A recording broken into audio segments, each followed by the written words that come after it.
Тэгэхээр хэдий хэр хугацаанд одоо хосууд жирэмсэн болох гэж, үр хөвгтэй болох гэж төлөвлөөд одоо амжилтгүй болсон тохиолдолд бид нөр өргүүдэл гэж үздэг байна. Яг энэ нөгөө өргүүдлийн имчилгээгээд хэдүүлээ ботхоор одоо үр шилжүүлэн суулгадаг ч юм уу тий хүмүүсийн төсөөлөлд зардал мөнгө нь айгүй их юм шиг санагддаг тийм үү? Одоо ерөнхийдөө нэлээд үнэтэй гэж л боддог шүү дээ тий.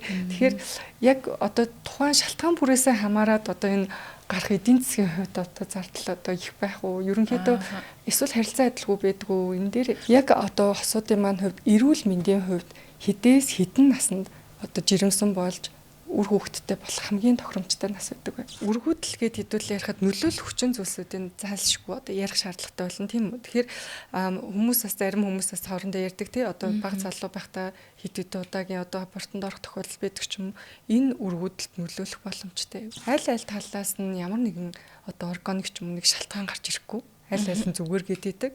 Тэгсэн мөртлөө л ингээл амжилтгүй ингээд болоод байдаг. Үүнд амьдралын хэв маяг нь нөлөөлж байгаа л энэ хит их ядралт байдаг ч юм уу эсвэл хит их таргалалт байдаг ч юм уу тий. Эсвэл нэг юм тухайн хүний амьдрахын тийм хэв маяг нь үүнд нөлөөлөх болов.